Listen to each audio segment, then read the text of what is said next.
સુરતની લાજપોર જેલમાં સારા નાગરિક તરીકેનું જીવન જીવે તે માટે બંદીવાનો માટે મહાત્મા ગાંધી વિદ્યાલય સ્માર્ટ ક્લાસરૂમની શરૂઆત કરવામાં આવી હતી। આજે સુરત શહેરની લાજપોર જેલ ખાતે બંદીવાન ભાઈ બહેનો માટે એક સ્માર્ટ ક્લાસરૂમનું લોકાર્પણ કરવામાં આવ્યું છે। ગત વર્ષે લાજપોર જેલમાં બોર્ડના રિઝલ્ટમાં માત્ર એક જ બંદીવાન ભાઈને સફળતા ના મળી શકી। તે સિવાયના સૌ બંદીવાન ભાઈઓ 10મા અને 12મા ધોરણમાં પાસ થવામાં સફળતા પ્રાપ્ત થઈ છે। L&T દ્વારા ધારાસભ્ય શ્રી સંદીપભાઈ દેસાઈના પ્રયાસથી આ ક્લાસરૂમ અહીંયા આપવામાં આવી છે। આ ક્લાસરૂમ થકી આવનારા દિવસોમાં આ બંદીવાન ભાઈઓના જીવનમાં બદલાવ આવે તે માટે બંદીવાન ભાઈઓ જેમને ભૂતકાળમાં શિક્ષક તરીકે કામગીરી કરી હોય તે લોકો દ્વારા આ લોકોને ભણતર આપવામાં આવે છે।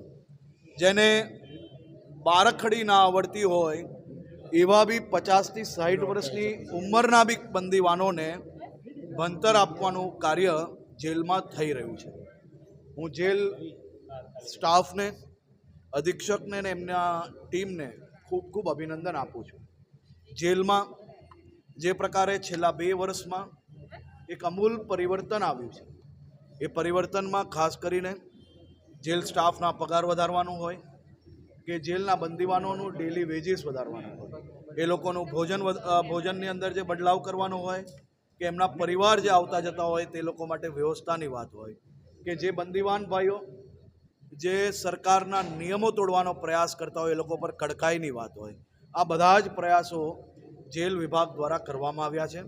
અને આપ સૌ લોકો આજે જે પ્રકારે હીરાની ફેક્ટરી અહીંયા જોઈ, આ બંદીવાનોની આક્રોશના કારણે, તેમની ભૂલના કારણે, તેમના દ્વારા થયેલા ગુનાઓના કારણે, એમના કૃત્યના કારણે એમનું આખું પરિવાર જે તકલીફ ભોગવે છે એ તકલીફ એમના પરિવારને ના ભોગવવી પડે તે માટે આ બંદીવાનો દ્વારા તેમની જે કોઈ આવડત હોય એ આવડત પ્રમાણે કામગીરી આપવામાં આવતી હોય છે।